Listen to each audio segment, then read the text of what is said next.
Hello အားလုံးပဲမင်္ဂလာပါ Dr. of the Moon page ကနေပြီးတော့မှပြန်ပြီးကြိုဆိုလိုက်ပါတယ်ပေါ့နော်ဒီတစ်ခေါက်ကတော့ဒီနေ့နဲ့စပြီး6လအတွင်းမှာရှင်နေမဲ့ကိုရဲ့energy ပေါ့နော်ဘလို့အခြေတည်လေးကြော်ရနိုင်လဲဆိုတာကိုကြည့်ပြီးမှဖြစ်တယ်ဒါကတော့ point 3လေးတွေအတွက်ပေါ့နော်အဲ့တော့ဒီ point 3လေးတွေဒီကက်ကလေးကိုရွေးထားတဲ့သူတွေအနေနဲ့ဒီ6လအတွင်းမှာရှင်နေမဲ့ main energy ကတော့ဒီမှာတော့ကိုကလေအေးအေးဆေးဆေးပဲသွားမဲ့ပုံစံမျိုးလေးမှာရှိတယ်ပေါ့နော်ဒီမှာဆို effortless ဖြစ်နေပေါ့ပေါ့ပါပါပဲအရန်ကြီး pressure တွေမထားဘူးပေါ့ပေါ့ပါပါပဲသွားမယ်ပေါ့ပေါ့ပါပါပဲနေမယ်ဆိုတဲ့ပုံစံမျိုးလေးပေါ့နော် effortlessly ဒါပေမဲ့ဒီမှာပါရှိလဲဆိုလို့ရှိရင် effortless ဖြစ်တယ်ဆိုပြီးမြဲပေါ့ပေါ့ပါပါနေတယ်ဆိုပြီးမြဲလေတစ်ဖက်မှာကိုလုံးဆရာရှိရတယ်လို့တော့ကိုကတည်တည်ချာချာလေးလောက်ကင်နေဒါပေမဲ့အဲ့ဒီပုံမှာစိတ်အရန်လောကြီးတာတွေစိတ်အရန်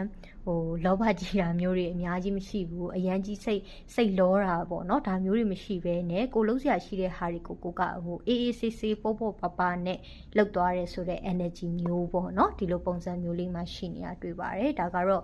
အရင်ဆုံးဒီ main energy ကတော့ပေါ့ပေါ့ပါလေးပဲသွားမယ်ပေါ့ပေါ့ပါလေးပဲနေမဲ့ပုံစံမျိုးလေး effortless ဖြစ်နေကိုလုံးစရာရှိတဲ့ဟာတွေကိုအရန်ကြီး pressure ထားတာမျိုးဆိုတာတက်စားလို့ရှိရင်ပေါ့ပေါ့ပါလေးပဲသွားမယ်ဆိုပြီးတော့ဒီမှာကတော့အဲ့လိုဆုံးဖြတ်ထားတယ်ဆိုတာလေးကိုတော့ခန်းစားမိတယ်ပေါ့နော်ဒီတစ်ခေါက်တော့ငါပေါ့ပေါ့ပါပဲသွားမယ်ပေါ့ပေါ့ပါပဲ effortless ဖြစ်နေပဲငါသွားမယ်ဆိုပြီးတော့မှတွေးထားတဲ့energy မျိုးပေါ့နော်ဒါမျိုးလေးရှိနေတာလေးတွေ့ရပါတယ်target တဲ့နော်အဲ့တော့ဒီပိုင်းကလူတွေကကြတော့ဒီမှာဆိုလို့ရှိရင်ဘာရှိလဲဆိုတော့ဒီမှာပေါ့နော်ဘယ်လိုလူမျိုးတွေပါလဲဆိုလို့ရှိရင်target နဲ့သွားတဲ့သူတွေပေါ့ကိုယ့်ရဲ့ life မှာကိုယ့်ရဲ့ဘဝမှာဘယ်အချိန်မှာဘာဖြစ်ရမယ်ဆိုပြီးတော့မှအဲ့လိုမျိုး target ထားတတ်တဲ့သူတွေပေါ့နော်ဘယ်အချိန်မှာဘာဖြစ်ရမယ်ဘယ်အသက်အရွယ်ရရင်တော့ဘာဖြစ်နေရမယ်ဥပမာအသက်25နှစ်ဆိုလို့ရှိရင်ပတ်စံနေညာရေးရှာနိုင်နေရမယ်တော့အသက်30ကျော်ပြီဆိုလို့ရှိရင်ဘာဖြစ်ရမယ်တော့အဲ့လိုပုံစံမျိုးလေးတွေပေါ့နော်ဒီလားအဲ့လိုမျိုးပုံစံနဲ့သွားတတ်တဲ့သူလေးတွေပါနိုင်တယ်ဒါပေမဲ့ကိုကဒီလောက်မှာဘယ်လိုပြောမလဲအရန်ကြီးဒီအသက်အရွယ်မှာဒါမျိုးဖြစ်ရမယ်ဆိုတဲ့အဲ့လိုမျိုးအရန်ကြီးကို pressure ပေးပြီးတော့သွားတာမျိုးမဟုတ်ဘဲနဲ့ဒီ6လအတွင်းကနေစပြီးတော့ကိုကအဲ့လိုပေါ့ပေါ့ပါပဲငါလုံးဆရာရှိတာတော့ငါလုံးမယ်ဒါပေမဲ့ငါရဲ့စိတ်တွေကိုဒီဟာပေါ်မှာအရန်ကြီး pressure ကြီးမထားဘဲနဲ့ပေါ့ပေါ့ပါပဲငါနေတော့မယ်ဆိုပြီးဆုံးဖြတ်ထားတဲ့သူတွေပေါ့နော်အဲ့လိုပုံစံမျိုးလေးတွေကိုပို့ပြီးတော့ဒီမှာတွေ့ရတယ်ဒါမျိုးလေးဒီမှာရှိတယ်ပေါ့နော်ဒီမှာဆိုလို့ရှိရင်ဒီမှာဆိုလို့ရှိရင်ဒီမှာဘယ်လိုပုံစံမျိုးတွေ့ရလဲဆိုတော့ငွေကြေးအဓိကเนาะငွေကြေးဒီ6လအတွင်းမှာငွေကြေးနဲ့ပတ်သက်ပြီးတော့ကိုကငွေကြေးတွေကိုစီကိုရောက်လာဖို့ရှိတယ်ဒါပေမဲ့ဒီလိုရောက်လာဖို့အတွက်ကိုဘက်ကနေပြီးတော့မှကြိုးစားအားထုတ်မှုတွေ effort စိုက်ထုတ်မှုတွေမှန်ကန်တဲ့ effort စိုက်ထုတ်မှုတွေကိုဟာလောက်ရမယ်ဆိုတဲ့ပုံစံမျိုးလေးကိုတော့ဒီမှာတွေ့ရတယ်ပေါ့နော်အဲ့တော့ငွေတွေကတော့ကိုယ့်စီကိုလာဖို့ရှိတယ်ဒါပေမဲ့အဲ့လိုငွေလာဖို့အတွက်ကိုဘက်ကနေပြီးတော့မှတေချာလေး foundation မချထားဘူးတေချာလေးeffort တွေမစိုက်ထုတ်ထားဘူးဆိုလို့ရှိရင်ကကြတော့ဒီငွေရောက်လာမဲ့ငွေကြီးတွေကဘယ်လိုပြောမလဲအဟံအတားလေးတွေနည်းနည်းတော့ဖြစ်တတ်တယ်ပေါ့နော်ပြောမယ်ဆိုရင်တော့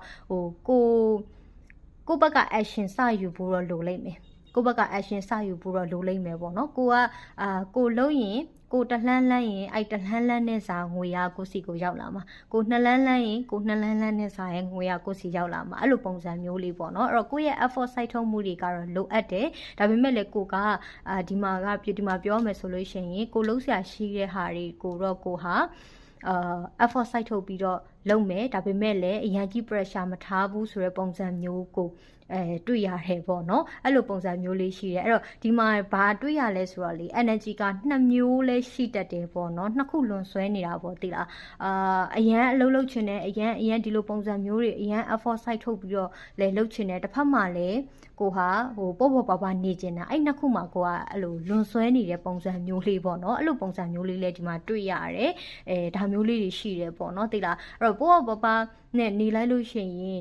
နေပြန်တော့လေကိုယ့်ရဲ့စိတ်ကဘယ်လိုခံစားရလဲဆိုတော့အဆင်မပြေနေဘူးငါဒီလိုကြီးနေနေတာကြီးကအဆင်မပြေနေဘူးဆိုတဲ့ပုံစံမျိုးတွေဥမာဘယ်လိုလူတွေလဲဆိုလို့ရှိရင်အလုံးရှိတဲ့အချိန်ဆိုလို့ရှိရင်အလုပ်တွေအများများနေပြီးအလုံးမလုံးချင်တော့ဘူးအလုပ်လုပ်ရတာအရန်ဟွာဖြစ်နေပြီးပေါ့ပါပဲနေချင်တယ်ဒါပေမဲ့အလုံးမရှိပြန်တော့လေအလုံးမရှိ မရှိဘဲနဲ့ဟိုဘယ်လိုပြောမလဲအလုပ်လေးပါနေတဲ့အချိန်ဆိုလို့ရှိရင်လည်းအလုပ်လုပ်ချင်တယ်အဲ့လိုပုံစံမျိုးပေါ့နော်အဲ့လို energy မျိုးရှိတဲ့ဥစ္စာမျိုးလေးတွေကိုဒီမှာတွေ့ရတယ်ပေါ့နော်ဒါမျိုးလေးဒီမှာရှိတယ်အဲ့တော့ဒါပြောမယ်ဆိုရင်တော့ကိုကဟို effort တော့ site ထုတ်ရမှာမှန်တယ်ဒါပေမဲ့ဒီ effort site ထုတ်တဲ့နေရာမှာကိုယ့်ရဲ့စိတ်တွေလိုအပ်တဲ့ပို့ပြီးတော့ကို pressure မပေးဘဲနဲ့သွားမယ်ဆိုရင်ပို့ပြီးတော့အဆင်ပြေလိမ့်မယ်ပေါ့နော်အဲ့လိုပုံစံမျိုးလေးတော့ဒီမှာတွေ့ရပါတယ်အဲ့တော့နောက်တစ်ခုဒီမှာဗာတွေ့ရလဲဆိုလို့ရှိရင်ဒီမှာဆို psychic ability ရှိတဲ့သူတွေနော်ကိုအနေနဲ့ပို့ပြီးတော့ psychic ability တွေပို့တက်လာလိမ့်မယ်ဆိုတာလေးကိုတွေ့ရတယ်ကိုယ့်ရဲ့ intuition တွေပို့ပြီးတော့အားကောင်းလာမယ်နော်ကိုယ့်ရဲ့မြင်နိုင်စွမ်းသိနိုင်စွမ်း wind dream အသိစိတ်ဒါလေးတွေ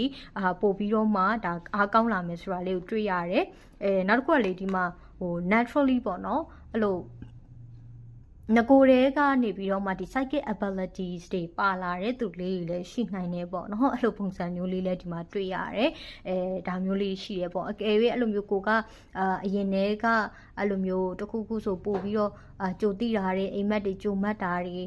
sense လုပ်နိုင်တာတွေအဲ့လိုပုံစံမျိုးလေးတွေကိုကရှိတယ်ဆိုရင်တော့အဲ့ရဲ့ ability တွေကကိုကပို့ပြီးတော့တိုးတက်လာမှမျိုးတွေဖြစ်နိုင်တယ်ပေါ့နော်ဒါမျိုးလေးဒီမှာတွေ့ရပါတယ်အဲ့တော့ဒီမှာနောက်တစ်ခုကကျတော့ဒီမှာဘာတွေ့ရလဲဆိုလို့ရှိရင်ဒီမှာနောက်ဆုံးအနေနဲ့ကတော့ကိုယ့်ရဲ့ဘဝတွေကိုလူသစ်တွေရောက်လာဖို့ရှိတယ်လူသစ်ဆိုတာတယောက်ပေါ့နော် maybe လုပ်ဖို့ကိုင်းဘက်ကောင်းတယောက်လည်းဖြစ်နိုင်တယ်လို့မျိုးဟို partner ကောင်းတယောက်လည်းဖြစ်နိုင်တယ် romantic relationship လည်းဖြစ်နိုင်တယ်ပေါ့နော်အဲ့တော့ဘယ်လိုပဲဖြစ်ဖြစ်ကိုယ့်ရဲ့ဟိုဖြည့်ဖို့လိုအပ်နေတဲ့ကွက်လက်နေရာလေးကိုဖြည့်ပေးမဲ့သူပေါ့နော်အဲ့လိုပုံစံမျိုးလေးကိုစီကိုရောက်လာဖို့ရှိတယ်ဆိုတာလေးတွေ့ရတယ်ကိုယ့်ရဲ့ soul mate ဖြစ်နိုင်တယ်နော်ကိုယ့်ရဲ့ဒီsingle တွေအနေနဲ့ဆိုလို့ရှိရင်ကကြတော့ဒါ